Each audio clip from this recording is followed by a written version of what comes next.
வினி ஜோஷுவாவோட நீர் என்ன மறக்கல அந்த பாட்டு ரொம்ப நாளா மனசுல ஓடிட்டே இருந்துச்சு. நீர் என்ன மறக்கல, என்னை விட்டு விலகல. அது மட்டும் இல்ல, அதுல அழகான ஒரு வார்த்தை என்ன அப்படின்னா, சிறந்ததெல்லாம் கூட்டத்தில் இருக்க ஒரு தளம் இழந்த என்னை தேடி வந்தது ஏன் அப்படிங்கிறதுதான். அல்லேலூயா. அதாவது இந்த உலகத்துல பாத்தீங்க அப்படின்னா அவங்களாம் நிறைய உலக ஞானத்துல சிறந்தவங்களா இருப்பாங்க, நிறைய பெஸ்டானவங்களா இருப்பாங்க. அதனால உலகத்தை விட்டு வரவே மாட்டாங்க. ஆனா நம்ம ஒரு நார்மலான மனுஷங்களா இருந்திருப்போம். நம்மை தான் ஆண்டவர் தேடி வந்தார். அல்லேலூயா. நம்மை தேடி வந்து நமக்கு ரட்சிப்பை தந்தார். அல்லேலூயா. உலகத்தின் ஞானத்தை பைத்தியமாக்கி ஆண்டவர் ஒரு சாதாரண மனுஷர்களை தேடி வந்து, சாதாரண எளிமை மாணவர்களை தேடி வந்து ரட்சிப்பை தந்தார். அல்லேலூயா. அவருக்குள் ஞானத்தை தந்தார். அல்லேலூயா. 1 கொரிந்தியர் 18ஆம் அதிகாரத்துல வசனத்துல பாத்தீங்க அப்படின்னா, கிறிஸ்துவின் சுவிசேஷம் வீணாய் போகாதபடிக்கு சாதுரிய ஞானம் இல்லாமல் பிரசங்கிக்கவே அழைப்பித்தரம் ஒருவரையும். அல்லேலூயா. சாதுரிய ஞானம் அப்படின்னா மனுஷ ஞானம். அல்லேலூயா. மனுஷ ஞானத்தை அங்க போடக்கூடாது.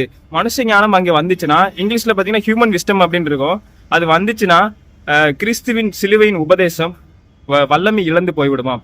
அல்லேலூயா. நிறைய எப்படி சொல்றது அப்படின்னா, நம்ம நார்மலா பேசும்போது நார்மலா பேசிட்டு இருக்கோம். ஒரு மேடையில ஒரு பாஸ்டரோ யாராவது ஒரு நம்ம ஒரு சாட்சி இல்லை பாஸ்டர் பேசும்போது கூட அவங்க வார்த்தைகள்லாம் வேற மாதிரி இருக்கும். மேடையில பேசும்போது வேற மாதிரி இருக்கலாம், கீழே பேசும்போது வேற மாதிரி இருக்கலாம். ஆனா எப்பவுமே ஒரே மாதிரி இருக்கணும் அப்படிங்கறத அங்க சொல்ல வருது. அல்லேலூயா. நம்மளுடைய ஞானத்தை அங்க திணிக்க கூடாது, நம்மளுடைய இன்ஃபர்மேஷன்ஸ் அங்க திணிக்க கூடாது. கேட்கறவங்க யாரு, அவங்களுக்கு அது புரியுதாங்கிற மாதிரி இயேசுவின் சிலுவையின் உபதேசத்தை சொல்ல வேண்டும். அல்லேலூயா. அப்படி சொல்லதான் ஒவ்வொருத்தரையும் ஆண்டவர் அழைத்திருக்கிறார். அல்லேலூயா. சிறந்ததெல்லாம் எத்தனை பேர் இருந்தாலும் சரி, ஒரு சாதாரண நம்மை ஆண்டவர் தெரிந்து கொண்டார். அல்லேலூயா.